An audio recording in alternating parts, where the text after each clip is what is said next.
Not everything that weighs heavy is gold, and not every inheritance is measured in money. That night at 3 in the morning, I saw my son robbing me. He was carrying a chest, 350 pounds, $17.5 million in jewelry and gold. I watched him from the darkness. He was sweating, breathing hard, with another man, dragging it out of my house like thieves. And I did nothing. I did not scream. I did not stop him. I did not call the police. When he opened that chest, he thought he had destroyed me. But I had already destroyed him, weeks before. Because a father who truly loves also knows how to punish. And the hardest punishment is not taking away the gold. It is letting him see who he is without it. If this story stirs something inside you, then subscribe to William's Revenge Stories. Every day I share a story that could be yours, or someone you know. Tell us where you are listening from. My name is William Anderson. I am 81 years old. I live on an estate on the outskirts of Vermont, in a house that belonged to my grandfather, and his grandfather before him. This house smells of old wood, of cedar oil, of candles my wife lit every night before sleeping. It has been 22 years since she died, and 3 weeks since I discovered the hole where everything I built in my life used to be. Not the gold, not the jewelry, but the trust. That night when I entered the back room and saw the empty space where the chest always was, I did not scream. I did not call anyone. I just stood there, hands shaking, staring at the dust on the stone floor. There was a perfect rectangular mark, clean, like a scar on the skin of the house, and I smiled because I already knew who had done it. The chest weighed 350 pounds. Inside were jewels my grandfather carved with his own hands. Gold bars my father saved for 50 years, rings that belonged to queens, necklaces that saw wars, bracelets promised as dowries in weddings no one remembers anymore. All appraised at $17.5 million, but to me it was not money. It was history. It was the sweat of 3 generations of jewelers who never stole, who never lied, who never betrayed anyone. And that night my son, my only son, dragged it out of this house as if it were trash, as if I were a stupid old man who would not notice. I sat on the floor, in that same room, with my back against the cold wall, and I stayed there, staring at that void, feeling the cold of the stone getting into my bones. I stayed like that until dawn. Outside I heard the roosters crowing, the same sound I have heard every morning for 60 years.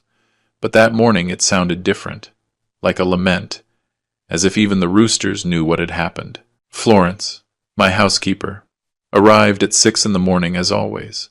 She has worked with me for 32 years.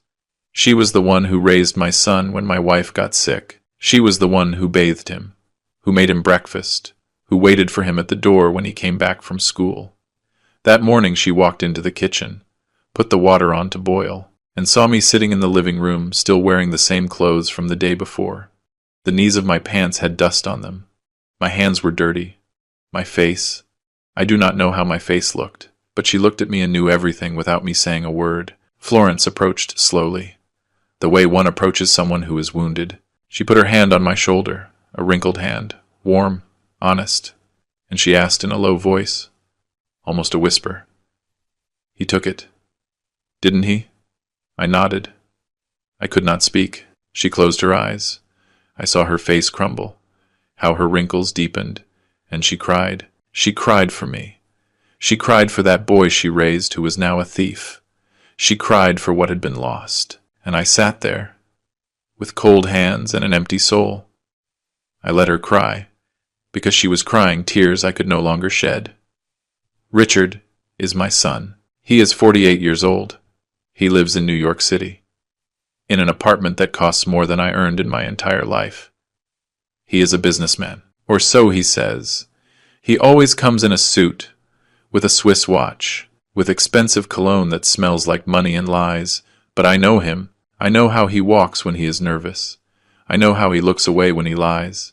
I know how he clenches his jaw when he is planning something. And in the last 6 months, every time he came to visit me, he looked toward the back room. He always found an excuse to go by there. "Dad, don't you want me to help you organize? Dad, this is very messy. You should modernize the house." But I knew what he was looking for. I knew he did not come to see me. He came to study, to measure, to plan. 3 months ago, he brought a man with him. His name was Steve Vance. Tall, gray suit, white smile, soft hands that had never worked. He said he was a financial advisor. He said he could help me protect my assets. He spoke fast, with that fake confidence of someone who wants to convince you of something you do not need, with technical words that sounded important but meant nothing.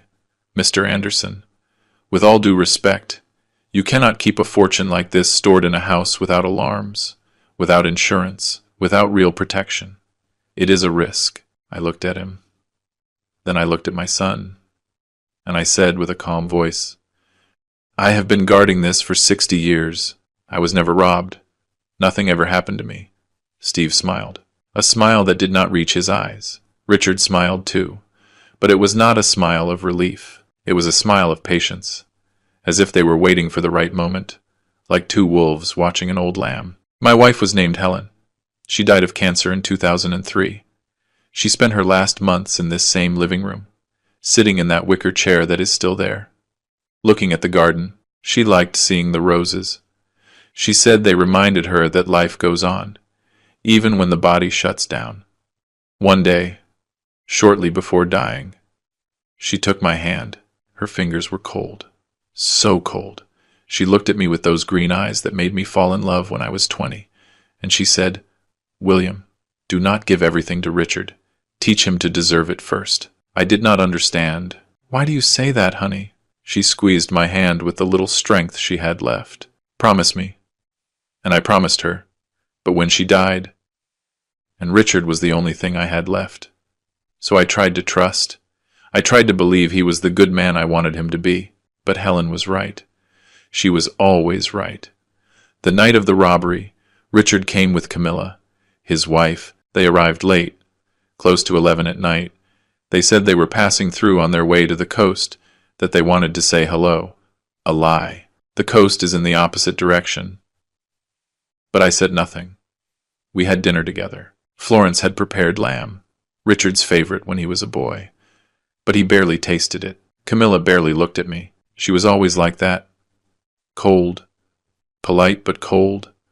Like a beautiful but empty statue. Richard talked about business, about trips, about an important contract in Boston. Things that do not matter to me anymore.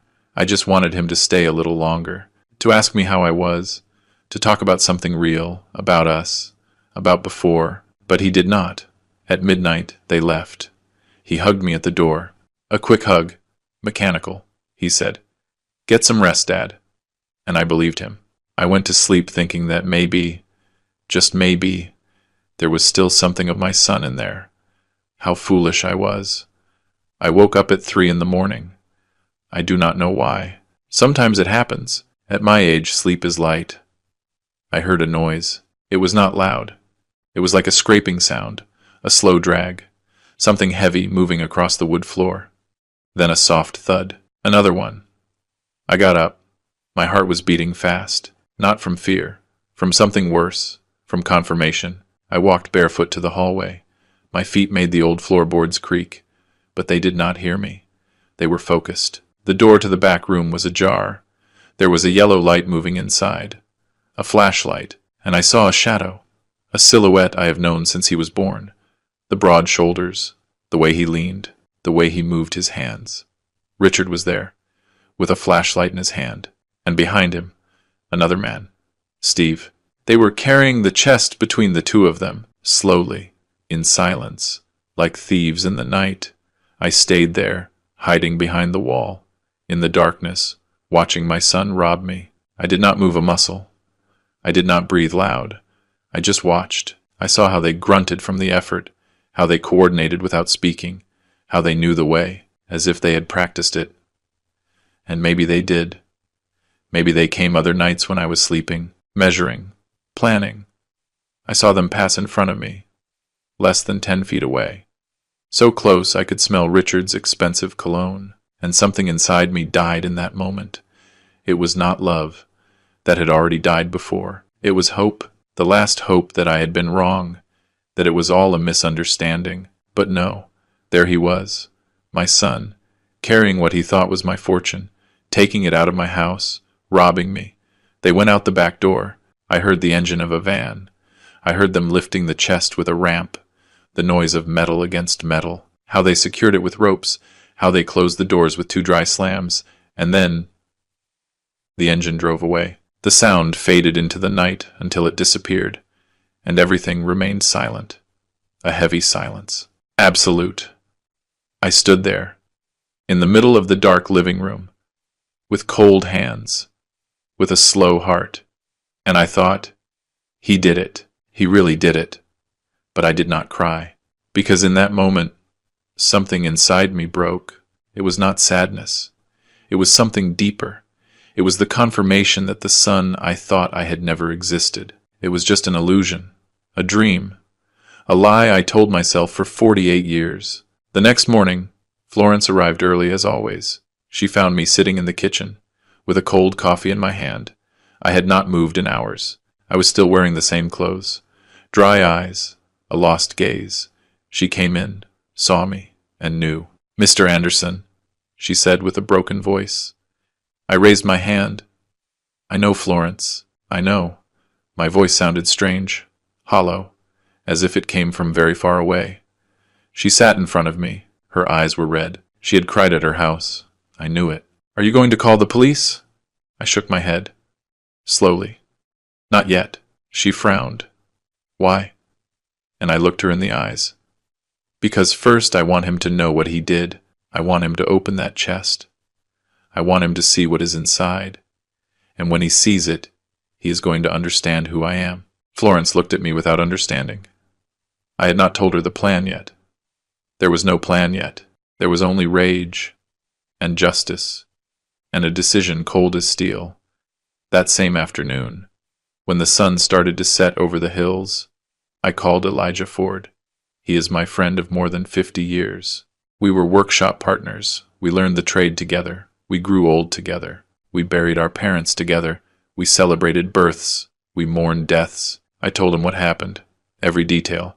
He stayed silent for a long time. So long I thought he had hung up. Then he said with a tired voice, "William, I warned you. I told you that boy was not the same anymore." I sighed. "I know, Elijah. I know." There was another silence. I could hear his breathing on the other side. And then he asked, "What are you going to do?" I closed my eyes. And I answered with a calm I did not know I had. A cold calm, deadly. I am going to teach him a lesson he will never forget, even if it costs me the little family I have left. Elijah said nothing more, but I knew he understood, because he is also a father, and he also knows what hurts. Richard was born on February 14th of 1977.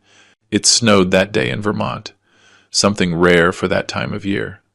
Helen said it was a sign. This boy is going to be special, she told me while holding him for the first time. I looked at him. He was so small he fit in my two hands.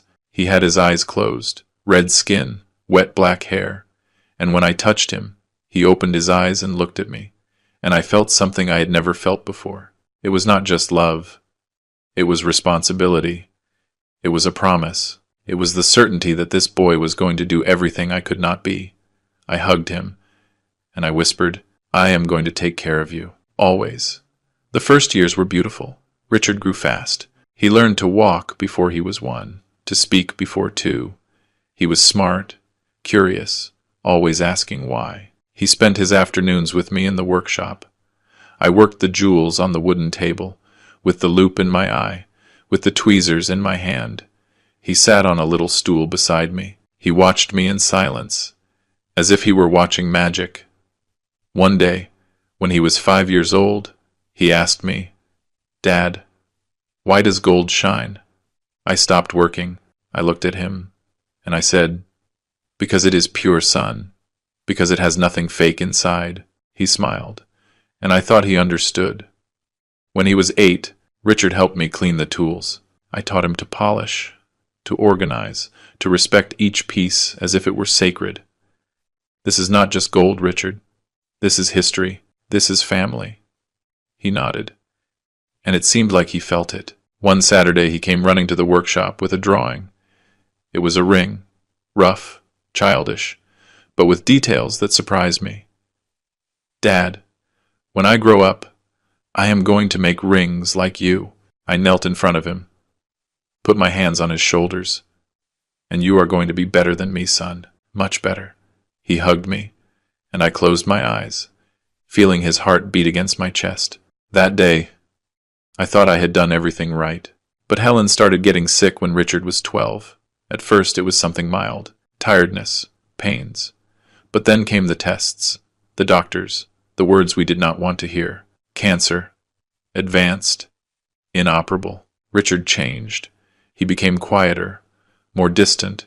He spent hours locked in his room. I tried to talk to him, but he only said, "I am fine, Dad. Leave me alone." And I left him alone, because I did not know what to say, because I was broken too. Helen died 3 years later. The funeral was a gray day. No sun, no air. Richard did not cry. He stood in front of the coffin, hands in his pockets, looking at the ground, and, when it was all over, he left without saying anything. At 18, Richard went to New York to study business administration. I wanted him to stay, to learn the trade, to continue the family tradition, but he said, "Dad, that belongs to the past. No one works with their hands these days. The future is something else." I did not know what to answer. I just watched him pack his things, get on the bus, say goodbye with a quick hug, without looking me in the eyes. And when the bus left, I stayed standing at the station, alone, feeling I had lost something more than a son going away to study. I had lost the boy who called me hero. During the first years, Richard called often, once a week. He told me about his classes, his friends, the city. I asked him if he was eating well, if he was sleeping enough, if he needed money. He always said no. "I am fine, Dad. Don't worry." But his voice sounded different, harder, colder, as if he were learning to be someone else. At 23, he told me he had a girlfriend. Her name was Camilla. "She is smart, Dad. We study together. You are going to like her." Camilla was tall, thin, with straight blonde hair, expensive clothes, perfect manners, too perfect. She greeted me with a smile that did not reach her eyes. "Nice to meet you, Mr. Anderson." I shook her hand, cold, soft, without strength. During the meal, she talked about business, about opportunities, about investments. Richard looked at her with admiration. I looked at both of them and thought, "Where is my son?" After eating, I went out to the garden to smoke a cigar. Florence followed me. "Mr. Anderson, that girl is not good for him." I sighed. "I know, Florence, but he is grown up now. He does not listen to me anymore." She shook her head. "No, sir, you are his father. You still have to try." But I did not, because I was afraid of losing him more than I already had. Richard married Camilla 2 years later.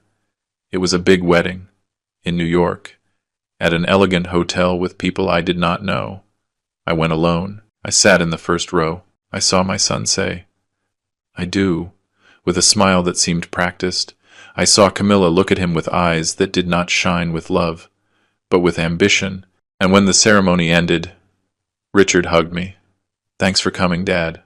I hugged him back, and I told him, "Take care of her, and take care of yourself too."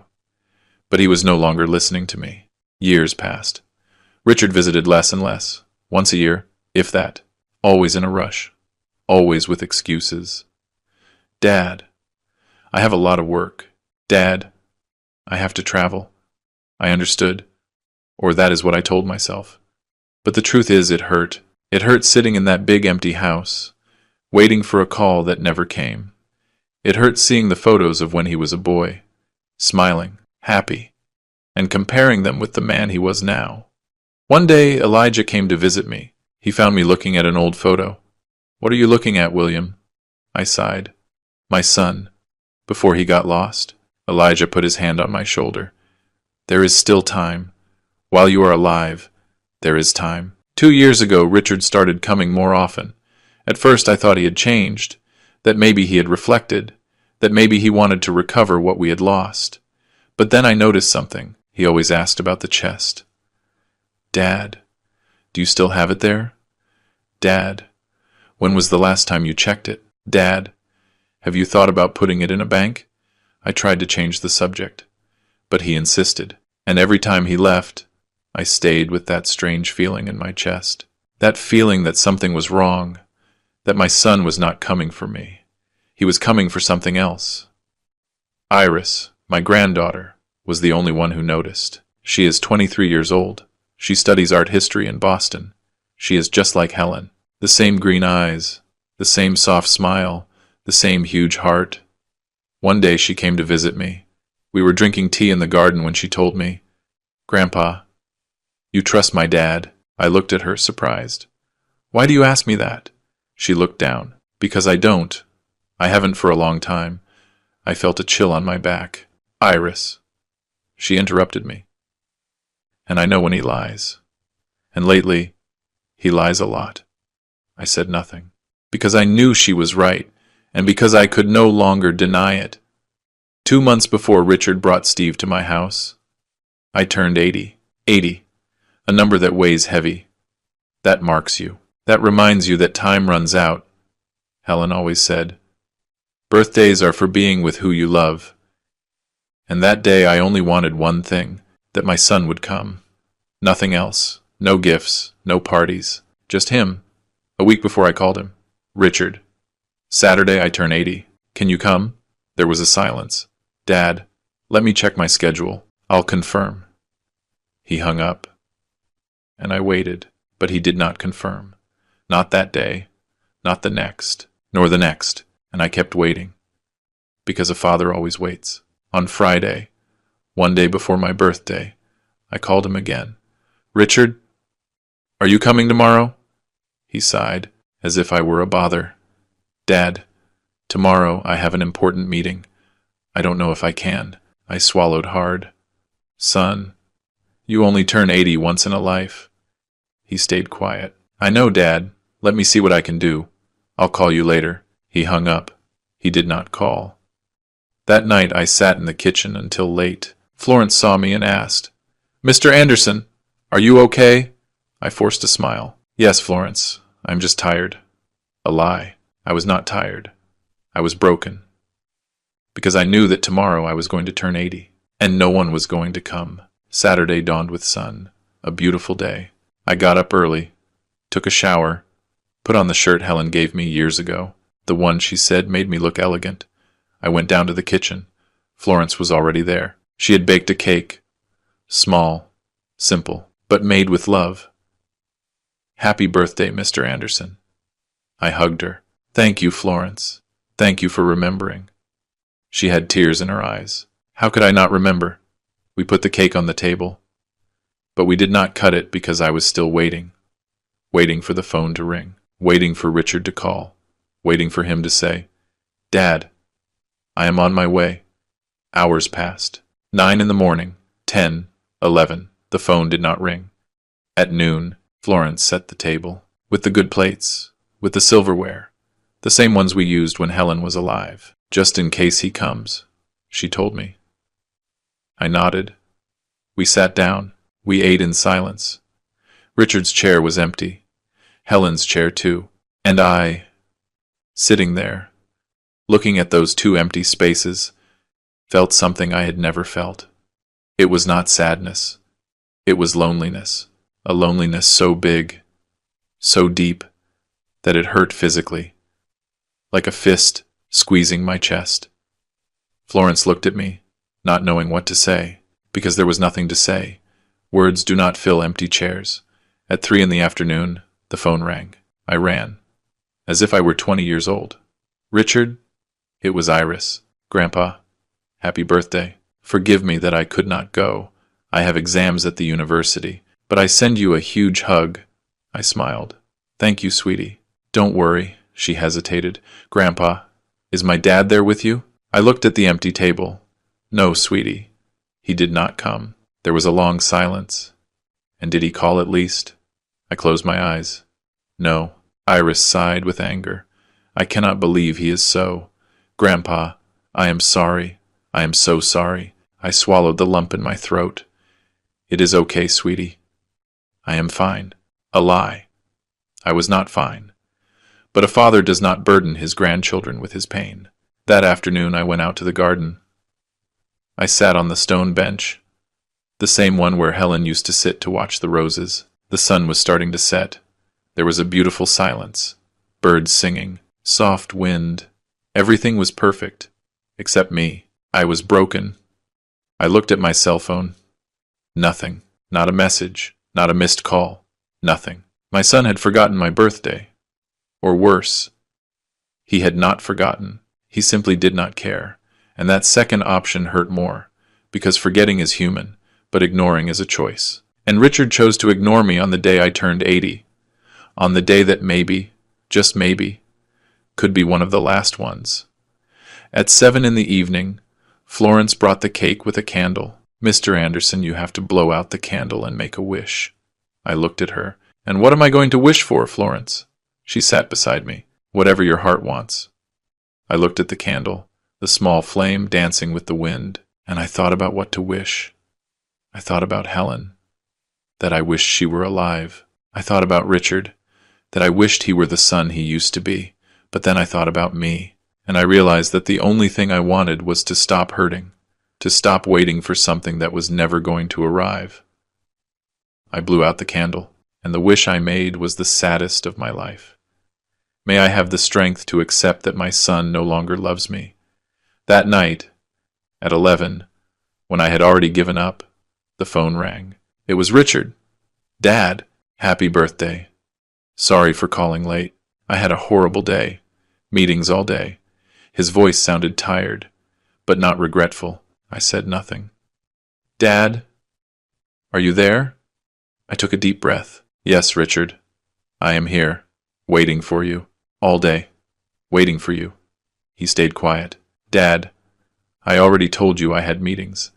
I interrupted him, and for the first time in years I told him what I really felt. "Richard, today I turned 80. 80.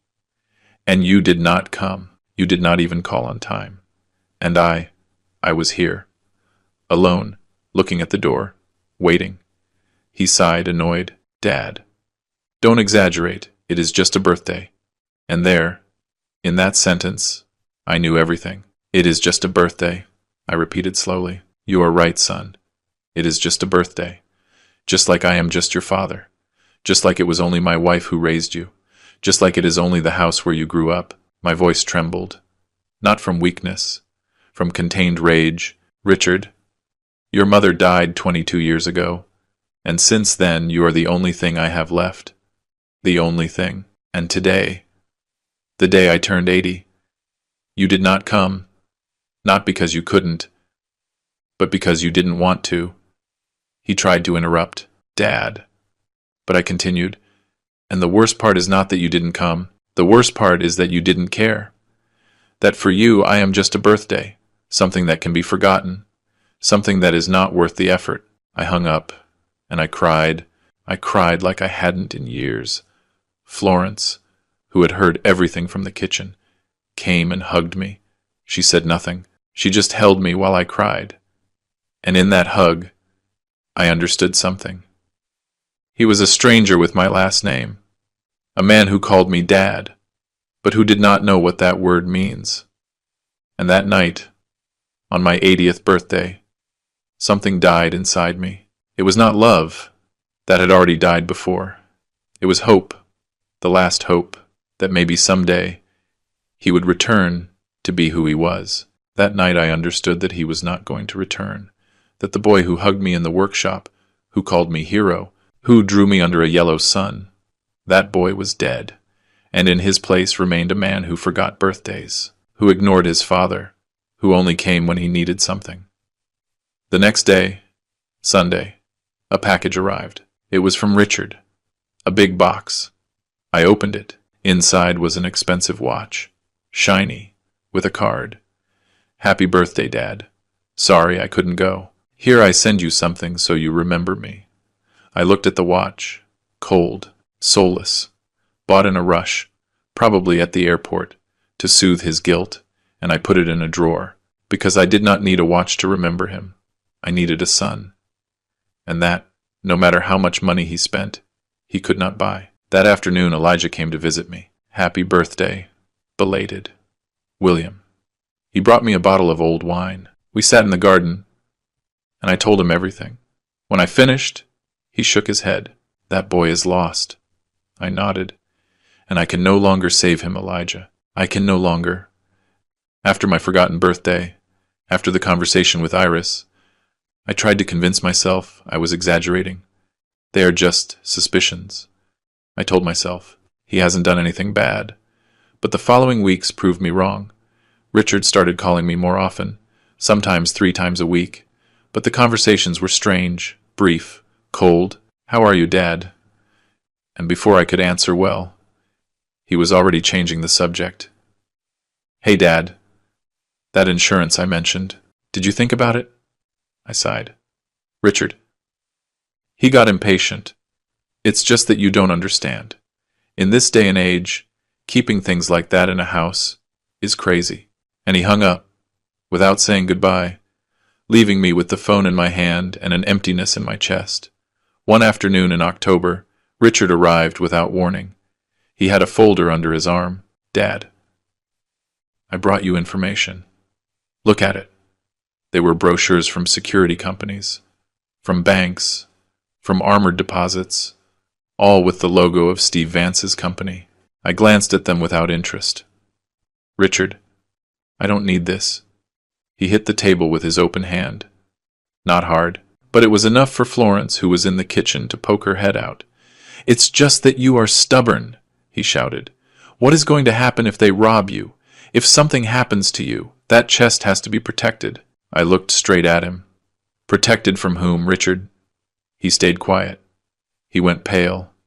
And then with a lower voice he said, From anyone, Dad. From anyone. But what hurt me the most was when he stopped calling me Dad in person. It started with Old Man. The first time we were in the garden, I offered him water.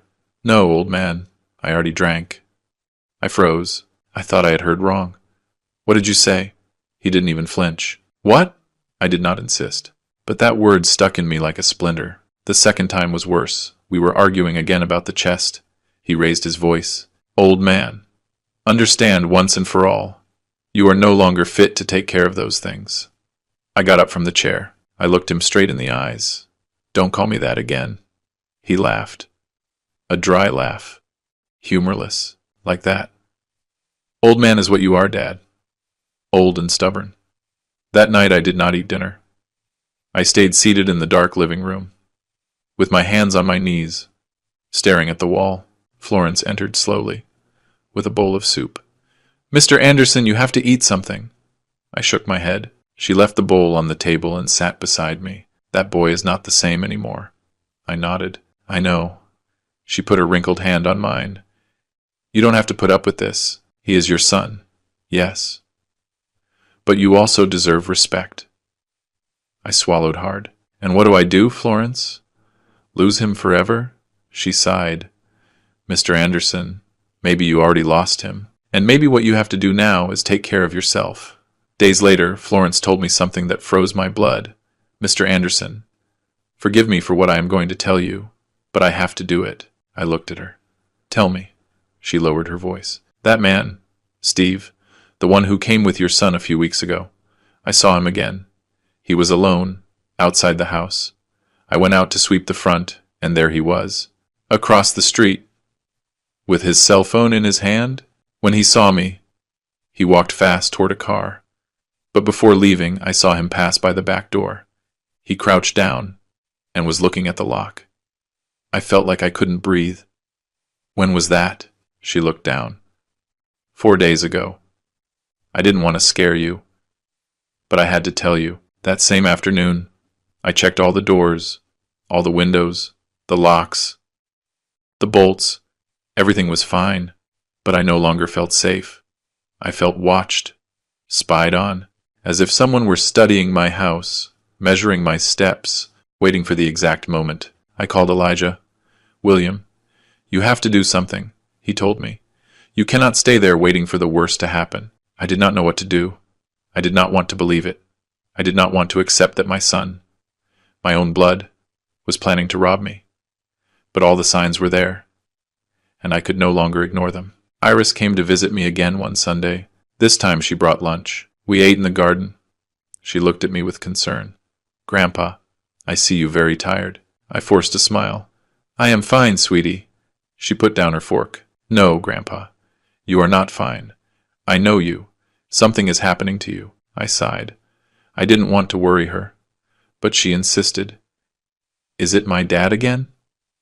I did not answer, and that silence was enough. She closed her eyes. "Grandpa, please, tell me what is happening." So I told her everything. The thing about Steve, the calls, the old man comments, the locks. She listened without interrupting, and when I finished, she had tears in her eyes. "I cannot believe he is capable of doing this to you," she whispered. I squeezed her hand. "I don't want to believe it either, but the evidence is there." Iris stayed quiet for a long time. Then she looked at me with determination. "Grandpa, I am going to talk to him." I shook my head. "No, sweetie. I don't want you to get in the middle." She stood up. "I don't care. He is my father. But you are my grandfather, and I am not going to let him hurt you." That afternoon, when Iris left, I stayed sitting in the garden watching the sunset, and for the first time in a long time I did not feel completely alone. Someone in this family still saw me, still cared for me. But Richard came back before Iris could talk to him. He arrived one night, close to 10, without warning. He knocked on the door hard. I opened. He was serious, tense. "Dad, we have to talk." He entered without waiting for an answer. He sat in the living room. I closed the door and remained standing. "What's wrong?" He took a deep breath. "Dad, Steve made me a proposal. It's good. Very good. He can insure everything you have in that chest. But he needs to see it, appraise it, document it." I shook my head. "I already told you no." He stood up. "Dad, stop being so distrustful. He is just trying to help you." I looked at him directly. "Help me or help you?" The silence that followed was heavy. Richard looked at me with something I had never seen in his eyes before. It was not anger. It was contempt. "You know what, old man? Do what you want." He turned around and walked toward the door. Before leaving, he stopped. Without turning around, he said, "One day you are going to need me, and that day I hope you remember this." And he left. The door closed with a dry slam. I stayed there, standing in the middle of the empty living room, feeling that I had just lost something more than an argument. I had just lost my son. And the worst was that he had already lost me a long time ago. I was just accepting it now. That night, I took out an old photo of Richard. He was 8 years old. He was smiling with a hammer in his hand in the workshop next to me. He seemed so happy, so innocent, so mine. I looked at that photo for hours, and I cried. I cried for the boy he was, for the man he could have been, and for the stranger he had become. Florence came down at some point in the night. She found me there with the photo in my hands. She said nothing. She just sat beside me, and the two of us stayed in silence, accompanying my pain, because sometimes words are not enough. Sometimes only silence remains, and the certainty that something broke forever. 3 weeks after that last fight, Richard called me. His tone was different, soft, almost affectionate. "Dad, I'm sorry. I crossed the line. I shouldn't speak to you like that." I said nothing. I heard his voice. "But I did not believe him," he continued. "I want to invite you to dinner, to New York, on Friday. We'll go to a nice place, you and me, like before. What do you say?" Something inside me wanted to believe, a small part, a foolish part that still hoped my son would return. "It's okay," I said finally. "Perfect, Dad. I'll pick you up at 5. He hung up, and I was left with the phone in my hand, wishing I wasn't wrong. But deep down, I knew I was. Friday arrived. Richard appeared in a black Mercedes, shiny, with leather seats and that expensive smell I never liked. "Do you like it, Dad?" I nodded without enthusiasm. "It's nice." I got in. He drove fast, talking about business, about contracts he just closed, about an important client. I listened halfway. I looked out the window, watching the fields pass, the hills, the towns, And I thought, when was it that I stopped knowing this man? We arrived in New York when the sun was starting to set. The sky was orange, beautiful, but I could not enjoy it, because I felt something bad was about to happen. The restaurant was right downtown, an elegant place, with a glass facade, golden lights, waiters in black vests. Purely business people come here, Richard said as we entered. You're going to like it. But I didn't like it. I felt out of place, with my old shirt, my worn shoes, my slow way of walking. People looked at us, or rather, they looked at me, as if asking themselves what I was doing there. Richard walked ahead, confident, greeting the maitre d'. I have a reservation. Table for 6. I stopped. 6? He turned around. Yes, Dad. I told you it was a dinner. Some friends are coming. But he hadn't told me anything. And there I knew this was not what he had promised me. When we arrived at the table, there were already people. Camilla was sitting, looking at her cell phone. Steve Vance was next to her in a blue suit, and that fake smile I already knew. And there were 3 other men I did not recognize. Richard introduced me quickly, without enthusiasm. This is my dad, William. The men nodded. One raised his hand in greeting. Another barely smiled. No one stood up. No one shook my hand. I sat at the end of the table. Richard sat on the other side, far away. And that's how the worst dinner of my life began. They talked about things I did not understand, about hedge funds, about stocks, about real estate projects. I tried to follow the conversation, but I got lost. The words were technical, fast, full of codes only they handled. I ate in silence, chewed slowly. The steak was tough. Or maybe it was me who no longer had the strength even to swallow. No one asked me anything. No one looked at me. It was as if I wasn't there, as if I were a ghost sitting at the end of that long and cold table. At one moment, one of the men mentioned something about family assets. Everything must be legally documented, he said with a serious tone. Steve seized the opportunity. He looked toward Richard. Exactly. There are still people who keep fortunes in their houses, without protection, without insurance. It is a terrible risk. Everyone nodded. I felt how the conversation was directed toward me, how every word was a poisoned arrow. Richard looked at me sideways. I held his gaze. And in that silence I understood. This dinner was not a reconciliation. It was an ambush, a way to pressure me in front of others, to make me look like a stubborn and irresponsible old man. I decided to speak. Just once. They were discussing the value of antiques, and I, who had spent 60 years working with jewelry, wanted to contribute something. Actually, the value of an antique piece does not depend only on the metal or the stones. It depends on the provenance, on the history, on who. Richard interrupted me. He raised his hand as if he were a police officer stopping traffic. Dad, stop. You don't understand these things. Let us talk. I was left with the words stuck in my throat, with the fork suspended in the air, with my dignity in pieces. Camilla looked away. Steve smiled uncomfortably. The others continued talking as if nothing happened, as if I had never existed. If you are listening to my story, comment down below where you are watching from. Sometimes, knowing that I am not alone in this gives me strength to keep telling it. The rest of the dinner was a quiet hell. I no longer tried to speak. I chewed without tasting. I drank water without thirst. I just waited for it to end. Richard laughed with the others. Camilla ordered dessert. Steve told a joke and everyone laughed except me. At one moment, Richard looked at me. Are you okay, Dad? I nodded. But I was not okay. I was destroyed. And the worst was not the interruption. The worst was that he had humiliated me. In front of strangers, in front of his wife, in front of everyone. He had taken away my voice. He had taken away my respect. He had turned me into nothing. When the dinner ended, we all left together. Outside it was cold. Richard talked with Steve about I don't know what. Camilla walked ahead, in a hurry. I stayed behind, alone, watching them walk away. Then I felt a hand on my shoulder. I turned around.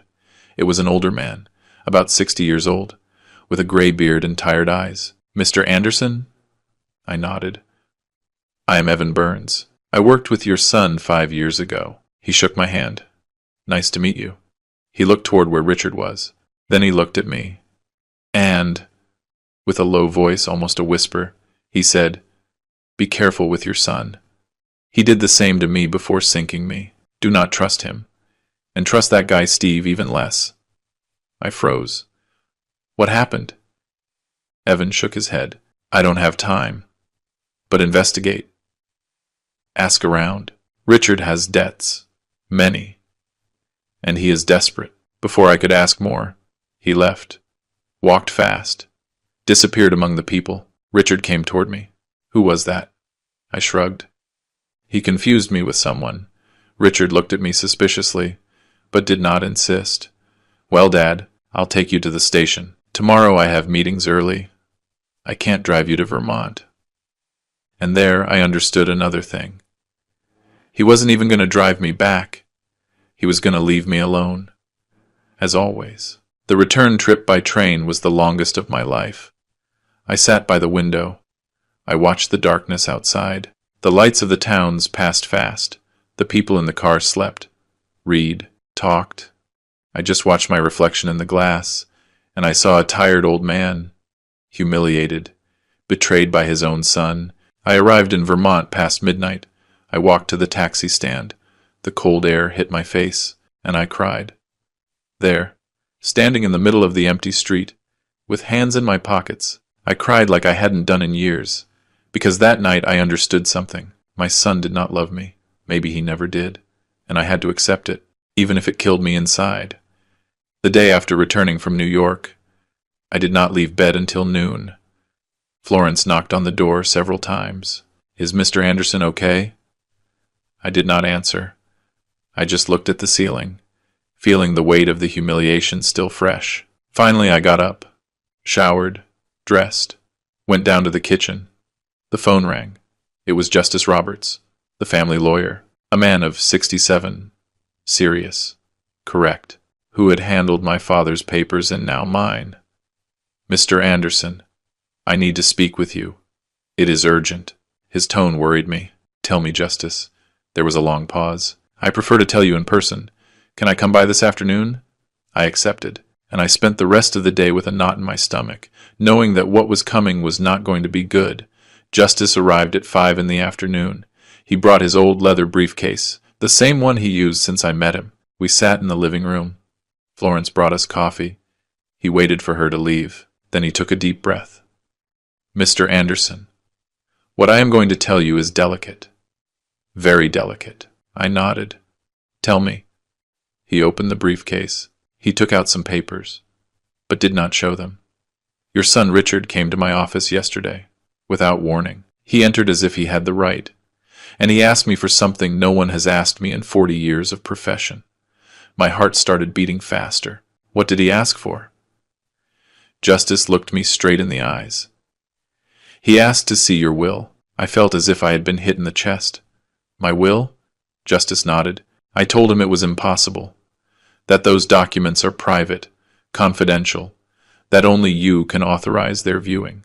He insisted. He told me he was your only son, that he had the right to know, that you were already old, and that it was better to have everything clear. I closed my eyes. Justice continued. I explained again that I could not. Then he changed his tone. He got serious. He took out his wallet. I froze. What did he do? Justice lowered his voice. He offered me money, Mr. Anderson. $5,000. Right there, in cash, so I would show him the will without your permission. I could not believe it. I did not want to believe it. And you? Justice closed the briefcase with force. I threw him out of my office. I told him to never insult me that way again. But I had to tell you. You have to know who your son is. I stood up, walked toward the window. I looked at the garden without really seeing it. Thank you, Justice. Thank you for warning me, and thank you for being honest. He stood up too, put his hand on my shoulder. Mr. Anderson, I knew that boy when he was a child, and I tell you this with pain. That man who came to my office is no longer the boy you raised. Be careful. He left, and I stayed there standing, feeling that every day I discovered something worse. That afternoon I did not eat. I was not hungry. I did not feel like anything. I sat in the armchair in the living room and stayed there, staring at the wall, trying to process what I had just heard. My son had tried to bribe the lawyer. My son wanted to see my will. My son was counting the days for me to die. Florence came in with a glass of water. "Mr. Anderson, you have to drink something." I shook my head. She sat in front of me. "What did the lawyer tell you?" I did not want to say it out loud, because saying it out loud made it more real. But finally, with a broken voice, I told her. Florence closed her eyes and cried. The next day, something worse happened. Florence was cleaning the dining room windows when she heard voices outside. It was 11 in the morning. I was in the workshop, polishing an old piece. She peeked out carefully. Richard was in the garden, walking from one side to the other, talking on the phone. Florence stayed still, listening unintentionally, and what she heard froze her blood. "I tell you, as soon as the old man dies, all that is mine," Richard was saying. "I am not going to wait any more. I am tired of begging him. That chest is worth millions. Millions. And it is there, stored as if it were trash. We have to act fast, before he does something stupid and donates it or something like that." Florence felt her legs trembling. Richard kept talking. "Steve has everything ready. We just need access. And I am going to get it, one way or another." He hung up, entered the house. Florence pretended she was cleaning. He didn't even greet her. He went up to the second floor, was there a few minutes, came down and left without saying goodbye. When the car drove away, Florence ran to the workshop. I was focused on my work. "Mr. Anderson," she said with a choked voice. I looked up. "What is wrong?" She was breathing fast. "I have to tell you something. Something terrible." And she told me, word for word, what she had heard in the garden. And when she finished, I dropped the tweezers I had in my hand, and I remained silent. That night, I could not sleep. I stayed sitting in bed with the light off, looking at the darkness. As soon as the old man dies, those words repeated in my head like an echo. My son was waiting for me to die. He was not visiting me for love. He was not calling me out of worry. He was watching me, waiting, like a vulture waits for its prey to stop breathing. I got up, walked to the room next door, the room that was Helen's. I still keep her things, her clothes, her perfumes, her books. I opened the dresser drawer, took out a photo, her and me, young, smiling, the day of our wedding. I looked at it for a long time, and then I spoke to her. "Honey," I said in a low voice, "honey, I think we failed. You told me not to give him everything, to teach him to deserve it. But I did not listen to you. I believed that love was enough, that with patience, with time, he was going to change. And look at me now. Look at what our son became." I pressed the photo against my chest. "Forgive me, Helen. Forgive me for not listening to you. Forgive me for not being stronger. Forgive me for losing him." I sat on the floor, with my back against the wall, hugging that photo as if it were her, and I cried. I cried like I hadn't cried since she died. Because this time I was not crying for her death. I was crying for the death of my son, of the son who never existed. I do not know how much time I spent there. Maybe an hour, maybe more. I heard steps in the hallway. The door opened slowly. It was Iris. She had come to visit me without warning. She entered the house with her key. She looked for me and found me there, on the floor, with the photo in my hands, with my face wet with tears. "Grandpa," she whispered. She knelt beside me. She hugged me, and I let myself be hugged, like a child, like someone who no longer has strength. "Grandpa, what happened?" I could not speak. I just cried. She held me, and in that hug I felt something I hadn't felt in weeks, that someone still loved me, that I was not completely alone. After a while I told her everything. The thing about the lawyer, the call in the garden, the part about as soon as the old man dies. Iris listened to me with red eyes. When I finished, she shook her head, disbelieving. "It can't be. Grandpa, it can't be." But I nodded. "Yes, it can be, sweetie." "And it is." She stayed quiet a moment. Then she looked at me with a determination that surprised me.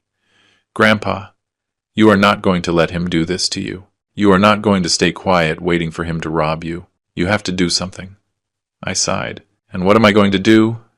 He is my son. She took my hands. Precisely for that reason. Because he is your son.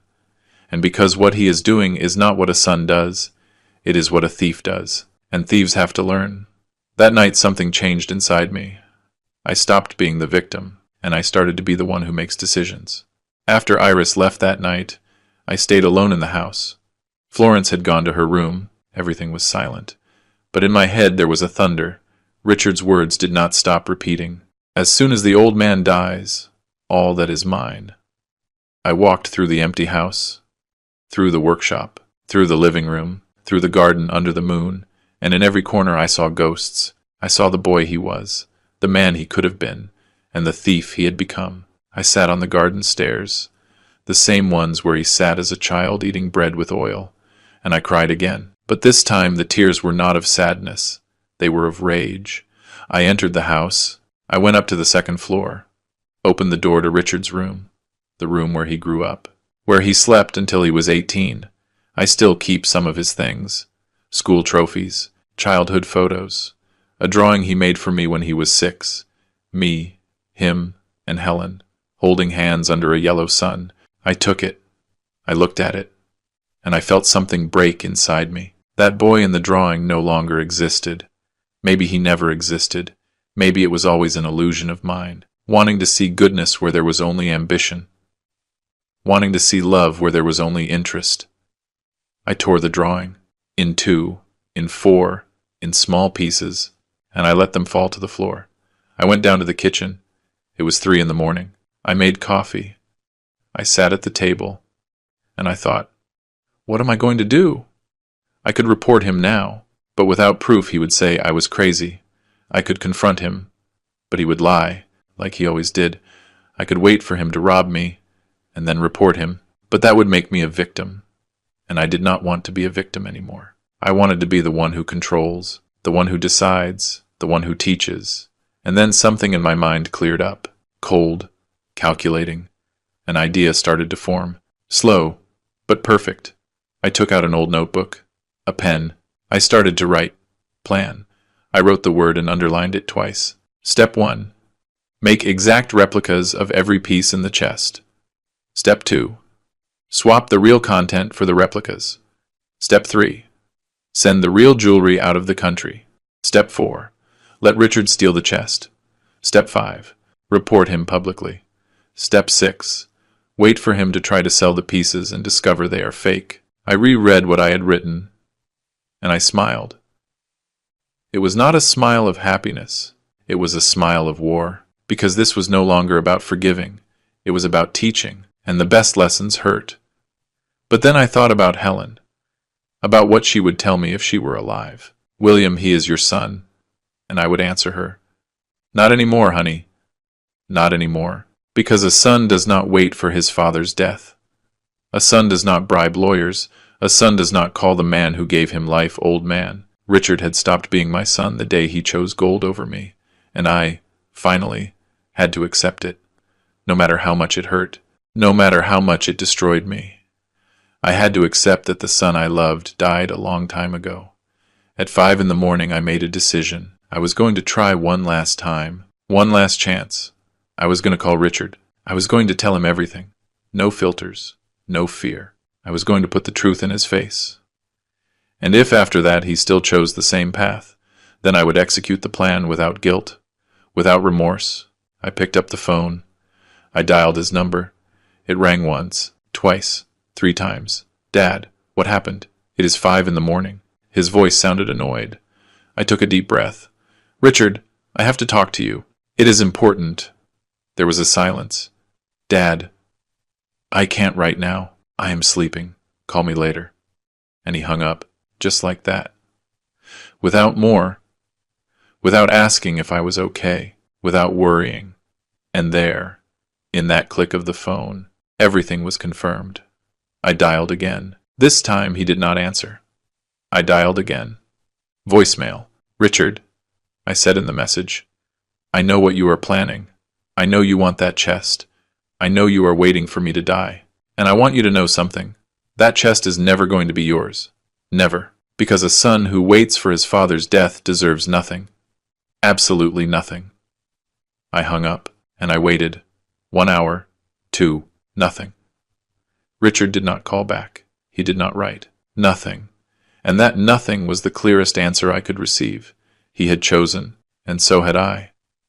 That morning, when Florence arrived, she found me sitting in the workshop, with the notebook open, with the plan written down. Did Mr. Anderson not sleep? I shook my head. No, Florence. But it doesn't matter. Because tonight, I made the most important decision of my life. She sat in front of me. What are you going to do? I looked her straight in the eyes. I am going to let my son condemn himself. I am going to give him enough rope to hang himself. And when he does, the whole world is going to know who he really is. Florence nodded slowly. Then I am with you. Until the end. I took her hand. Thank you, Florence. You don't know how much that means. Later, Iris arrived. She had come without warning again. She saw me with the notebook. Grandpa, what is that? I showed her the plan. She read it in silence. When she finished, she looked up. Her eyes were teary. Grandpa, this is going to destroy him. I nodded. I know, but he chose to destroy himself first. I am just going to make sure he learns the lesson. She stayed quiet a moment. Then she said something that surprised me. I am going to help you. With everything. Whatever you need. I hugged her. Thank you, sweetie. But this is going to cost me dearly. It is going to cost me my son. She looked at me with tears. Grandpa, you already lost him. A long time ago. Now you are just closing the door. That afternoon I finally called Elijah. But before that I did something else. I entered the back room. I opened the chest. I took out every piece, one by one. I put them on the table. And while I looked at them, I spoke to them, as if they had a soul. You are going to help me teach him a lesson. The last lesson. I closed the empty chest. And in that moment I felt that something in me had also emptied out. The hope, the illusion, the unconditional love. Everything was gone. And what remained was an old man, tired, but decided to get justice. Even if it cost me the last thing I had left, the possibility of hugging my son again without feeling betrayal. The day after making the decision, with the plan already written in the notebook, I called Elijah Ford. Elijah, I need to see you. Today. It is urgent. He noticed something in my voice. Are you okay, William? I did not answer that question. Can you come to the estate at 10? He accepted without hesitation. I hung up. Florence prepared coffee for me. What are you going to do, Mr. Anderson? I looked at her, and for the first time in weeks, I smiled. It was not a smile of happiness. It was a smile of decision. I am going to teach him a lesson he will never forget, even if it costs me the last thing I have. Florence nodded slowly.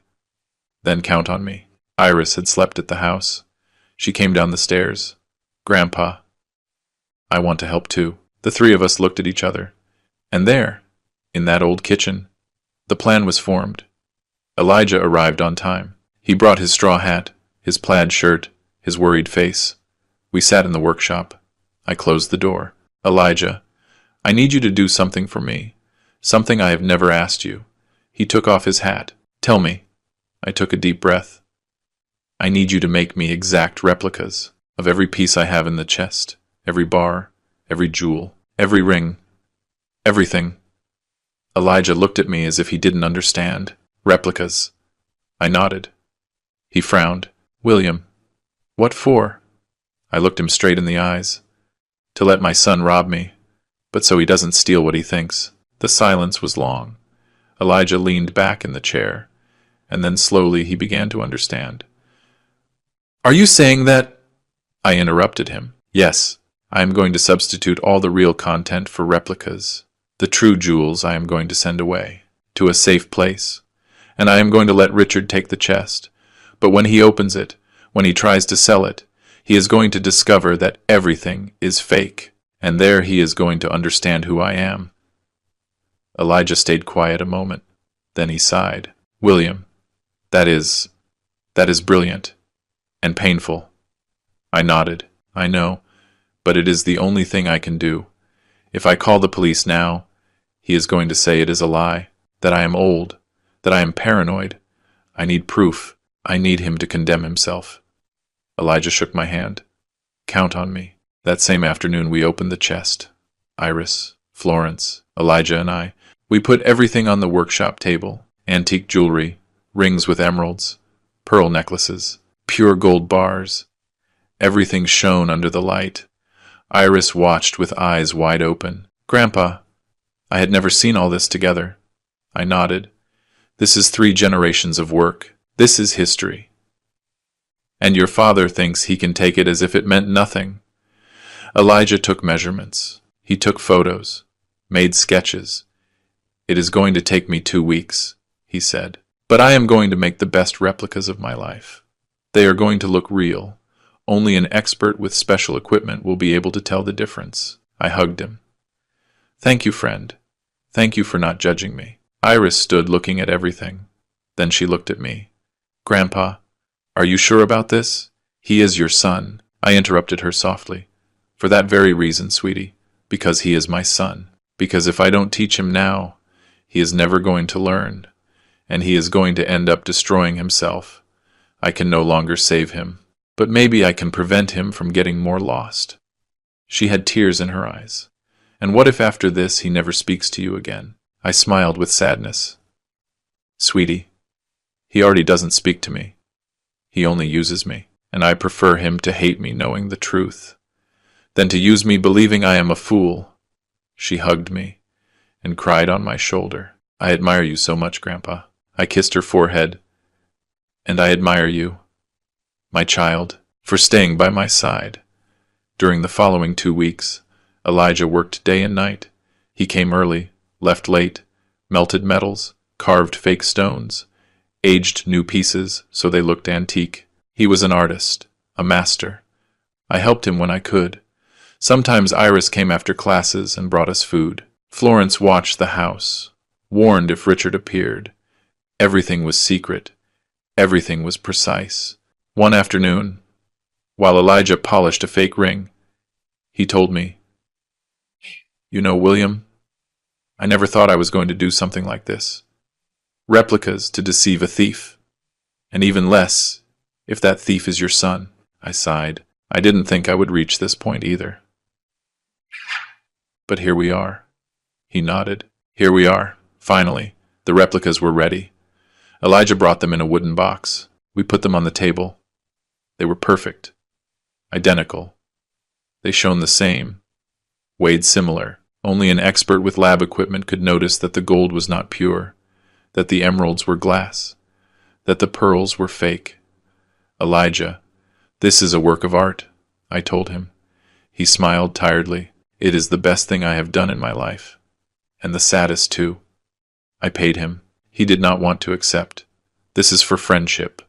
But I insisted. Take it. You deserve it. He took the money and, before leaving, hugged me tight. May God be with you, friend. I nodded. I don't know if God is with me anymore, but I know you are. And that is enough for me. That night, with the help of Iris and Florence, we substituted the contents of the chest. The real jewels were stored in sealed suitcases. Iris would take charge of taking them to a bank in Switzerland, in the name of a foundation I had created in secret in Helen's name. The chest remained filled with replicas. Perfect. Intact. No one would notice the difference. But before closing it, I took out a paper. I wrote a letter. With my own handwriting. I trembled while I wrote, not from fear, from rage, from pain, from disappointment. I wrote, What you were looking for was not gold. It was power. And that was never in this chest. It was in your heart, and you lost it a long time ago. Your father. I folded the letter. I put it inside an envelope, and I placed it at the bottom of the chest underneath the fake bars. Iris watched me in silence. Grandpa, do you think he is going to read it? I locked the chest with the key. Maybe, maybe not. But I needed to write it. I needed him to know that I am not a stupid old man, that I knew, that I always knew. Florence put her hand on my shoulder. Mr. Anderson, you are the bravest man I know. I shook my head. I am not brave, Florence. I'm just tired. tired of being deceived, tired of being invisible, tired of waiting for my son to be who he is never going to be. I closed the chest, turned the key, and I felt something similar to peace. Iris left that same night for Switzerland with the real jewels. I gave her a signed letter, legal documents, everything necessary. Take care of them, sweetie. That is the true legacy, not the gold, but what we are going to do with it. She nodded. I won't fail you, Grandpa. She left, and I stayed in the house with Florence. We looked at the closed chest. He did not know that inside there was no longer anything of value, just soulless metal, stones without history, and a letter with the truth. And now what, Mr. Anderson? Asked Florence. I sat in the workshop chair. Now we wait. We wait for him to take the next step, and when he does, he is going to fall into his own trap. That night I slept better than in months, because I was no longer a victim waiting to be robbed. I was a father teaching his son the hardest lesson of his life. I woke up early. I went out to the garden. The sun rose slowly over the hills. The air smelled of wet earth, and for the first time in a long time I felt something similar to hope. Not hope that Richard would change, that I had already lost, but hope that I, William Anderson, 81 years old, jeweler of 3 generations, husband of Helen, father of Richard, grandfather of Iris, still had dignity, and that dignity no one was going to steal from me, not even my own son. 4 days passed after closing the chest with the replicas. 4 days of silence. Richard did not call. He did not come. Nothing. I continued my normal routine. I had breakfast with Florence. I worked in the workshop. I went out to the garden in the afternoons. But everything was different, because now I knew what was coming, and I was prepared. Iris called me from Switzerland every night. Grandpa, everything is safe. The jewels are in the safe deposit box, the documents signed, the foundation registered. I breathed relieved. Thank you, sweetie. Now only waiting remains. And waiting was the hardest part, because I knew that at any moment my son was going to deliver the final blow. And when he did, I would be ready. On the 5th day, a Tuesday afternoon, Richard appeared. He arrived alone, without Camilla, without Steve, without that air of arrogance he always brought. He knocked on the door. Florence opened. She warned me with a look. I was in the workshop. I took a deep breath. I went out. I saw him standing in the living room. He wore jeans, a simple shirt, hands in his pockets. He seemed different, more human, softer. Hi, Dad, he said, his voice, like before. I stayed in the doorframe. Hi, Richard. He came closer. Can we talk? I nodded. We sat down, and for a second, just a second, I felt something I hadn't felt in months. Hope. Richard spoke slowly. He looked at the floor. Not at me, Dad. I have been thinking a lot. About us. About how we drifted apart. I listened in silence. He continued. I know I have been hard on you. I know I have said things I shouldn't have, and I am sorry. I felt something move in my chest, something I believed dead. Dad, maybe you are right. Maybe I have drifted too far. Maybe I have forgotten what is important. I wanted to believe him. God, how I wanted to believe him. I looked at his eyes, and for a moment, I saw the boy he was, the son I lost, Richard, I started to say, but he raised his hand. Let me finish. I nodded, and I waited, and in that silence, a part of me prayed that what came next was real. That is why I want to help you, he said. And there, in that word, something changed. Help you was not forgive me. It was not I miss you.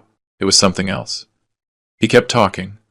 I want you to be calm, Dad, that you don't worry any more about that chest, about security, about anything. I started to feel cold. I have spoken with Steve. He has everything ready. We can transfer the chest to a professional deposit, armored, with insurance, with everything. There it was, the truth. He had not come to apologize. He had not come to reconcile. He had come to close the deal, and he was doing it in the most cowardly way, disguising it as worry, as love, As help. I let him speak. I did not interrupt him. He continued. Dad, I will take care of everything. You don't have to do anything. Just give me permission. Sign the papers and that's it. You are going to sleep peaceful knowing that everything is protected. He spoke fast now, with enthusiasm, like a salesman, like a con artist, and I just watched his mouth move, saying beautiful words that hid dirty lies. When he finished, there was silence. He looked at me waiting for an answer, waiting for me to say no, so he could insist, so he could keep manipulating. But I did not say no. I said something he did not expect. It's okay, son. Richard blinked. What? I repeated calmly, with a firm voice. He couldn't believe it. Seriously? I nodded. Yes, you are right. I am already old. I can no longer take care of those things. If you want to take charge, go ahead. I saw how his eyes lit up, how his mouth curved into a smile he tried to hide. Dad, thank you. Really, thank you for trusting me. I said nothing more. He stood up. He hugged me, and I let him hug me. I felt his arms around me, and I did not feel love. I felt a lie. I felt betrayal. I felt the hug of a stranger who bore my son's name. I am going to coordinate everything with Steve, he said, excited. In a few days we come to pick it up. Does that sound good? I nodded. Sounds good. He smiled more. Perfect. Dad, really, this is for the best. You will see. He left, got into his car, started it. He left, and I stayed standing in the door, watching him move away, knowing that was, probably, the last time I would see him as my son. Because when he discovered the truth, when he opened that chest and saw that everything was fake, he was going to hate me. He was going to curse me. He was going to want to destroy me. But I didn't care anymore, because I had already lost him a long time ago. Florence came out of the kitchen. She had been listening to everything. Mr. Anderson, she said with a choked voice. I looked at her. It is done, Florence. He took the bait. She had red eyes. And now? I walked toward the workshop. Now we wait. We wait for him to come rob me. And when he does, he is going to discover that the thief robbed himself. She shook her head. I cannot believe it has come to this. I sat in my workshop chair. I looked at the old tools, the same ones my grandfather used, the same ones my father used, the same ones I used all my life, and I thought, 3 generations of honesty, and my son destroyed them in a single generation. That night Richard called. He sounded happy. Dad, Camilla wants to say hello. He put the phone on speaker. I heard Camilla's voice. Mr. Anderson, how good that you accepted. Richard is very happy. Really, it is for the best. I didn't say much. Yes, thank you. Then Steve spoke. Mr. Anderson, I am going to send the papers by mail. We just need your signature. And on Friday we come by to pick up the chest. Does that seem fine? I felt nausea, listening to how they planned to rob me in front of me, as if I didn't know. It seems fine, I said with a neutral voice. Perfect, said Steve. See you Friday. They hung up, and I was left with the phone in my hand, feeling a mix of rage, sadness, and something similar to satisfaction, because I knew what was coming on Thursday. The papers arrived by courier. I opened them. They were transfer documents. Authorization, full of legal terms. I read them carefully. They did not say secure deposit. They said transfer of temporary custody. It was a legal trap. Once I signed, the chest would officially be under Richard's custody. Legally. He could do whatever he wanted with it. I called Justice Roberts. Mr. Anderson, do not sign that. It is a scam, I sighed. I know, Justice, but I am going to sign. He stayed quiet. Are you sure? I closed my eyes. Completely sure. Trust me. I hung up. I signed the papers. I put them in the envelope and left them ready for when they came. That night I couldn't sleep. I stayed sitting in the living room, with the lights off, looking at the clock. Tomorrow was Friday. Tomorrow Richard would come. Tomorrow he would take the chest, and I was going to let him. without fighting, without screaming, without crying. Because this time the war was not won with strength. It was won with intelligence. And I had already played my best card. I got up, walked to the back room. I looked at the closed chest. It shone under the moonlight entering through the window. I passed my hand over it. Cold, heavy, empty. And I whispered, "Tomorrow, son. Tomorrow you are going to learn who your father is." Friday dawned gray. Heavy clouds covered the sky. It was cold. I woke up early at 5 in the morning. I hadn't slept well. I showered, dressed, went down to the kitchen. Florence was already there, preparing coffee in silence. We looked at each other. No need to speak. She knew what was going to happen today. "Mr. Anderson, do you want me to stay with you?" I shook my head. "No, Florence. Leave early. I don't want you to be here when they come." She hugged me. "You are the strongest man I know." I did not feel strong. I felt tired, but I also felt something else. I felt justice, and that kept me standing. Richard called at 9 in the morning. "Dad, we are on our way. We arrive at noon." I said yes. He hung up. The hours passed slow. I sat in the garden looking at the gray sky. I thought about Helen. I thought about what she told me before dying. Do not give everything to Richard. Teach him to deserve it first. She was right, as always. And I, finally, was doing what I should have done years ago. Teaching him, not with words, but with consequences. At 12 sharp, I heard the engine of a vehicle. It was not Richard's Mercedes. It was a white van, big, ready to carry heavy things, ready for the robbery. 3 people got out: Richard, Steve, and surprisingly, Camilla. She almost never came. But today, yes, because today was payday. They knocked on the door. I opened. Richard was smiling. "Hi, Dad." I did not smile. "Hello." Steve brought a briefcase. "Mr. Anderson, here are the signed documents. Everything legal, everything in order." I let them pass. They entered as if the house were theirs. Camilla looked around, evaluating, calculating. Steve went straight to the point. "Where is the chest?" I pointed toward the back room.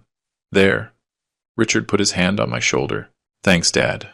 Really, this is for the best." I did not answer. I just watched them. And in my silence, there was a farewell. They entered the back room. I stayed in the doorframe, watching. Steve took out tools. Richard and he lifted the chest between the two. It was heavy. They grunted from the effort. Camilla supervised. "Careful. Don't hit it." They took it out slowly. Through the hallway. Through the living room. Toward the door. I followed them in silence, like a ghost, like a witness of my own misfortune, or my own revenge. It depended on how you saw it. They arrived at the van, opened the back doors. There was a ramp. They loaded the chest carefully, secured it with ropes, closed the doors, and just like that, in less than 15 minutes, they took what they thought was my fortune. Richard came back toward me. He gave me a hug. "Dad, it's done. Now you are going to be calm." I let him hug me. I said nothing. He pulled back. "I'll call you tomorrow to tell you how everything got installed in the deposit." I nodded. Camilla said goodbye with a kiss on the cheek. Cold. Calculated. Steve shook my hand. "A pleasure, Mr. Anderson." They got in the van, started it, and left. I stayed standing in the door, watching them move away down the dirt road, kicking up dust, taking the chest, taking the replicas, taking their own sentence, and I did not feel sadness. I felt something similar to peace. But then I heard a cry. I turned around. Florence was in the second-floor window, crying. She had returned. She hadn't left. She had stayed hidden, watching everything. I went up the stairs, entered the room. She was there with her hands on her face, sobbing. "Mr. Anderson." I saw it all. I saw how they took it. Like thieves. Like... She couldn't finish. I got close. I hugged her. "It's over, Florence. It's over." She looked at me with red eyes. "How can you be so calm?" I looked her straight. Because I already punished him, Florence. He just doesn't know it yet. She understood and stopped crying. That afternoon I called Justice Roberts. Justice. It happened as we expected. They took the chest. There was silence on the other side. Do you want me to file the report? I took a deep breath. Yes. But not as common theft. I want it registered as family betrayal. I want it to be in the newspapers. In the news. Everywhere. I want Richard Anderson's name to be marked. Justice hesitated. Mr. Anderson, that is going to be very public. Very painful. I closed my eyes. I know.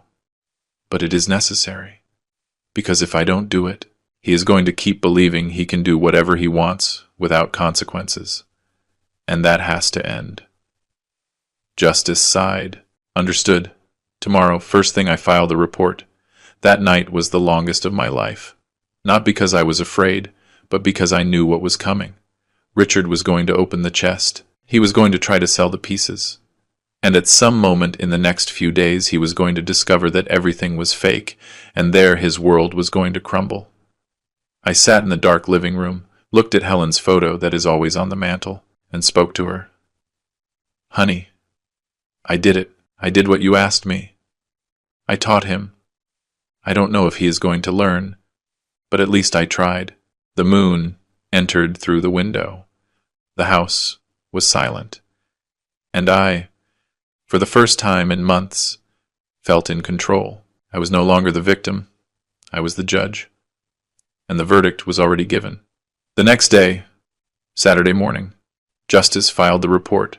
Not in any police station. He filed it directly with the district attorney, with documents, with photos, with testimonies from Florence, with the call history, with everything. The report said, grand larceny and elder abuse. The son, Richard Anderson, 48 years old, stole a chest valued at $17.5 million from the residence of his father, William Anderson, 81 years old, through deceit and manipulation. The news reached the press in less than 2 hours. Local newspapers published it that same afternoon, the Nationals the next day, on Sunday. My phone did not stop ringing. Journalists, neighbors, people I hadn't seen in years. Everyone wanted to know. Everyone wanted to talk. I did not answer anyone. I just waited. I waited for the call I knew was going to arrive. And it arrived Monday morning. It was Richard.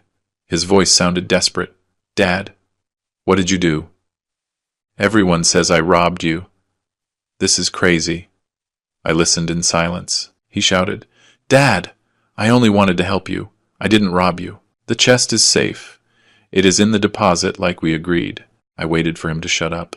And when he did, I told him, with a calm voice, Richard, open the chest. There was silence. What? I repeated. Open the chest, and then call me. I hung up. I sat down, and I smiled. It was not a smile of happiness. It was a smile of justice. Florence entered. Was it him? I nodded. Yes. And what is going to happen when he opens it? I looked out the window. He is going to discover that the man he thought he could rob was smarter than him, stronger than him, and more dignified than him. And that is going to be the most expensive lesson of his life. 2 days passed without news from Richard. 2 days of tomb-like silence. I knew something was happening. I could feel it. Tuesday night, Iris called me from Switzerland. Grandpa, I just saw the news. The police in Antwerp issued an alert. They are looking for 3 people who tried to sell jewels of suspicious origin. My heart accelerated. Antwerp? She confirmed. Belgium. It seems your son didn't waste time. I hung up. I sat down, and I waited, because I knew that at any moment Richard's world was going to explode, and I was going to be here, 3,000 miles away, watching how everything he built with lies collapsed. Wednesday morning my phone rang. It was Justice. His voice sounded agitated, almost excited. Mr. Anderson, they found him. The Belgian police detained him in Antwerp. Him, his wife, and Steve Vance. I closed my eyes. What happened?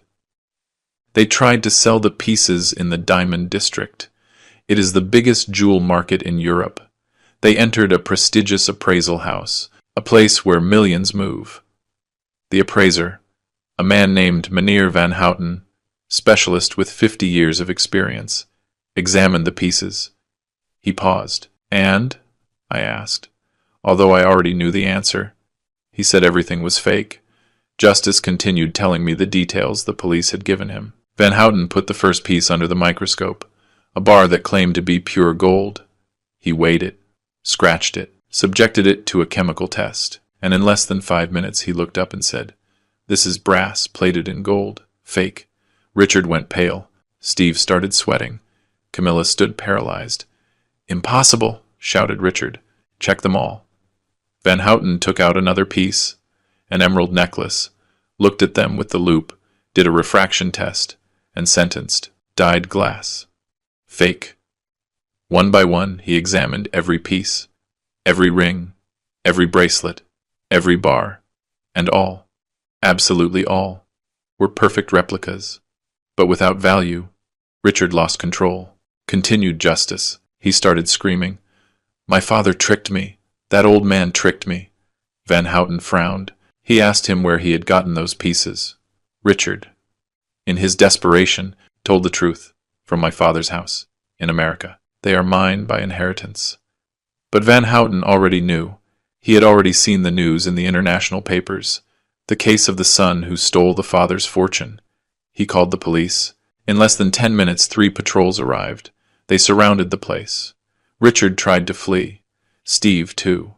But they didn't even reach the door. They detained all 3. Handcuffs, reading of rights, everything. I listened in silence, feeling something I hadn't felt in months. Justice. But the best part, said Justice with a smile in his voice, was what happened after. In the police station, while waiting for transfer, Camilla exploded. She screamed at Richard in front of everyone. "You promised me millions. You told me we were going to be rich, and you brought me to this country with fake jewels like an idiot." Richard tried to calm her. "Camilla, please, we are going to fix this." But she didn't stop. "There is nothing to fix. Your father humiliated you. He made you look like a thief and like a fool." And then she said something that confirmed everything I suspected. "I married you for the money you were going to inherit, and turns out there is nothing. Nothing." Justice made a dramatic pause. When the police coordinated extradition, Camilla asked to speak with the consulate. She said she knew nothing. That Richard had deceived her. That she was a victim too. They let her go. Without charges. For lack of evidence. She took the first flight back. But not to New York. To her mother's house. When Richard found out she had abandoned him, he fell apart. He cried like a child in the cell. The guard said he didn't stop repeating, "I lost everything. Everything." I closed my eyes. I didn't feel pity. I felt what I had to feel. The consequences of his acts had finally caught up to him. "And Steve?" I asked. Justice laughed with bitterness. Steve was even more cowardly. When he saw everything collapsing, he negotiated with the police. He gave them information, told them Richard had planned everything, that he was just a hired advisor, that he didn't know the chest was stolen. He lied in every word. But the police didn't believe him. He has a record. 3 previous scams. They extradited him together with Richard. But during the flight, Steve didn't say a word to your son. He avoided him, ignored him, as if he didn't exist. And Richard, handcuffed in the seat next to him, looked at him with hate. Because finally, he understood what it was to be alone, completely alone. The news exploded in all the media. Son steals family fortune. But the chest was empty. The headlines were brutal. The thief who robbed himself. Father teaches millionaire lesson to greedy son. Gold replicas for a fake son. Social networks filled with comments. Some supported me. That father is a genius. That is how justice is done. Others criticize me. He is very hard on his son. He should have talked to him before. I didn't read much. I didn't care about the opinion of strangers. I only cared about one thing. That my son learned. And that the world knew who he really was. 3 days after the arrest, I received a call from a journalist. Her name was Bridget Solano. She worked for an important national newspaper. "Mr. Anderson, I know it has been a difficult week, But I would like to talk to you. Hear your version. I hesitated. I didn't like cameras. I didn't like exposure. But justice convinced me. Mr. Anderson, if you don't speak, others will speak. They are going to invent things. It is better that you tell your truth. I accepted. Bridget came to the estate a Friday afternoon. She brought a cameraman, a notebook, and a look that seemed sincere. We sat in the garden. She turned on the recorder and started asking, Mr. Anderson, why did you do this? Why didn't you simply report him before? I looked her straight in the eyes and answered calmly, with the truth, because I needed him to condemn himself. Because if I reported him without proof, he was going to say I was crazy, that I was old, that I was paranoid. But this way, with the chest in his hands, trying to sell the pieces, he cannot deny anything. He wrote his own sentence himself. Bridget took notes quickly. And the replicas? How did you make them? I smiled barely. I have friends of a lifetime, people who know me, who know who I am and who help me do justice, she continued. Did you not feel guilt? Did you not feel you were betraying your son? That question hurt me. I took a deep breath. Miss Solano, I did not betray my son. He betrayed me. I only taught him something I should have taught him years ago, that actions have consequences, that you cannot steal from your father and expect nothing to happen, that greed destroys, that gold can be recovered, but dignity cannot. My words came out firm, without trembling. Bridget had tears in her eyes. And would you forgive him? I looked toward the horizon. I already forgave him. A long time ago. But forgiving does not mean forgetting. Nor does it mean he doesn't have to pay for what he did. The interview lasted an hour. It was published on Sunday. On the front page, with my photo, with my words, and with a headline I will never forget. Dignity cannot. After the interview, everything changed. People saw me differently, with respect, with admiration.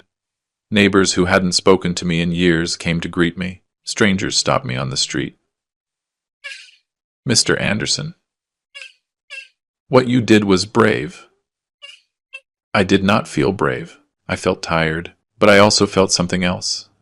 I felt I had recovered something I thought lost forever. My name, my dignity. A week after the interview, I made a public announcement. I called Justice. I want to summon the press. I have something important to say. He organized everything. A conference at the town hall. Journalists from all over the country arrived. Cameras, microphones, flashes. I entered with Iris by my side. She held my arm. I sat in front of everyone, and I spoke. Good afternoon. My name is William Anderson. I am 81 years old, and I am here to make an announcement. The room went silent. As everyone knows, my son Richard tried to steal a chest containing jewelry and bars valued at $17.5 million. What he did not know is that the real content was no longer there. It had been substituted by replicas. I paused. Many have asked me where the real gold is, and today I am going to answer. The real gold is in Switzerland, in a safety deposit box, registered in the name of a foundation I created in honor of my late wife, Helen Anderson. Murmurs filled the room. I continued, this foundation has a purpose, to rescue family jewelry businesses in bankruptcy, to help artisans who, like me, have dedicated their life to a trade that is disappearing. The $17.5 million will be used to give interest-free loans, to train young people, to preserve the tradition, because the true legacy is not kept in a chest, it is given away. The cameras didn't stop flashing. Journalists wrote frantically. Bridget Solano, in the first row, looked at me with a smile. My son believed that gold was his future, but his future was never in the gold. It was in being an honest man, and he lost that a long time ago. I hope that someday he recovers it. Thank you. I stood up. The applause began, slow at first, then louder, more intense. People stood up. Iris cried by my side. I did not cry. I just nodded and left there feeling I had closed a chapter, that I had done the right thing, that Helen, wherever she was, would be proud. The following days were a whirlwind. Interviews, recognitions. The mayor invited me to an event. A university asked me to give a talk. I accepted some things, rejected others. But the most important thing was that finally I could sleep peacefully, knowing I had kept my promise. The promise I made to Helen before dying. Richard was judged 3 months later. I did not go to the trial. I didn't want to see him there. Handcuffed, humiliated. Justice kept me informed. He was sentenced to 2 years of probation. He won't go to jail if he fulfills certain conditions. Community service, psychological therapy, prohibition of approaching you. I nodded. It's fine. Steve received 3 years. He had a record. He didn't have the same luck. Camilla was never charged. She divorced Richard by mail, without a trial, without anything. She just signed papers and disappeared from his life. Evan Burns. The ex-partner who warned me, called me, Mr. Anderson. Justice was done. I thanked him. Thank you for warning me that day. He laughed. Thank you for having the courage to do something. 6 months passed. Half a year of silence. Richard did not call me. He did not write. Nothing. I continued my life. I worked in the workshop.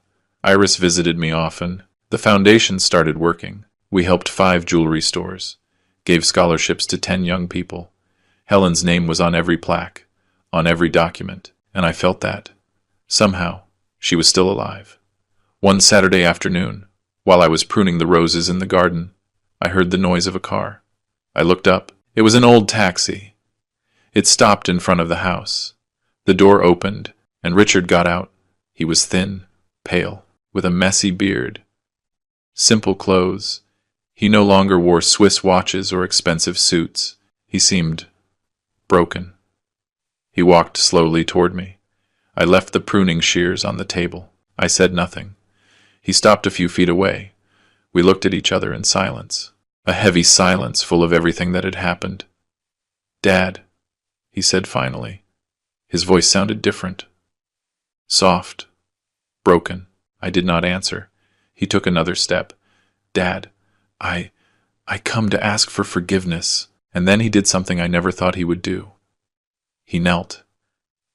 There in the middle of the garden, with the damp earth staining his knees, my son knelt in front of me. "Forgive me, Dad. I was wrong. I was wrong about everything." Tears fell down his face. "I lost everything. Camilla, my friends, my reputation, my dignity, everything." I looked at him from above, not with hate, not with love either, with a deep sadness, a sadness of a father who sees his son destroyed and knows he can do nothing to save him.